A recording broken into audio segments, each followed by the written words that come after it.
آپ کے ساتھ بھی کچھ وعدے بیان کیے گئے جس کی بنا پر آپ نے اپنا جو ہے مارچ واپس لیا، تو کیا ان وعدوں کی پاسداری نہیں ہو رہی اور یہ نوبت واپس آ گئی ہے کہ ایک اور مارچ کیا جائے اس حکومت کے خلاف؟ کیونکہ پرسیپشن یہ بنی ہوئی ہے کہ ان کو 10 سال دیے جائیں گے، یہ تو 5 سال کی بات کر رہے ہیں آپ لوگ۔ نہیں، پھر تو ملک میں انقلاب آ جائے گا اور اس طرح خاموشی سے برداشت نہیں کیا جائے گا۔ ہم افغانستان کے حالات بھی دیکھ رہے ہیں، ہندوستان میں جو صورتحال مسلمانوں کے ساتھ ہو رہا ہے، کشمیر کے ساتھ جو ہوا، جو فاٹا کے عوام پر گزری، ہمارے صبر و تحمل کے نتیجے میں پاکستان میں اس وقت ایک پرامن ماحول جا رہا ہے۔ ہم نے 14 ملین مارچ کیے، ہم نے آزادی مارچ کیا، کراچی اور مکران سے لے کر اور گلگت بلتستان سے لے کر لوگ اسلام آباد کی طرف آئے۔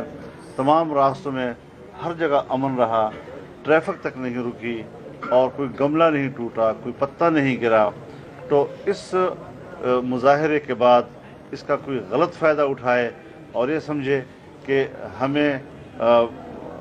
صورتحال کو برہم کرنا اور درہم برہم کرنا نہیں آتا، سب کچھ ہمیں آتا ہے، لیکن ہماری تربیت یہ ہے کہ ہم ملک کی سیاست کو پرامن طور پر آگے بڑھائیں۔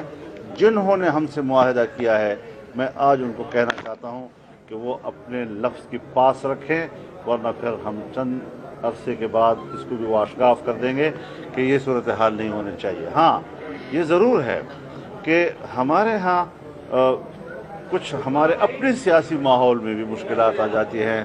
جس طرح اپوزیشن منقسم ہوئی وزیر اعظم کے الیکشن کے موقع پہ، جس طرح اپوزیشن منقسم ہوئی صدر مملکت کے الیکشن کے موقع پہ، اور اب اس وقت اپوزیشن منقسم ہو گئی یہ ایکسٹینشن کے معاملے پر ووٹ دینے کی صورت میں۔ تو یہ حادثے یہ تیسری مرتبہ ہے کہ بڑا حادثہ اپوزیشن کے بیچ میں آ جاتا ہے، اور اس چیز کو ہمیں قابو کرنا ہے۔ میں نے تو اب بھی ایک مثبت انداز اختیار کیا ہے کہ اگر ہم آج بھی اپوزیشن ایک صف پر دوبارہ آ جاتے ہیں اور اس عہد کے ساتھ کہ ہم نے متحد ہو کر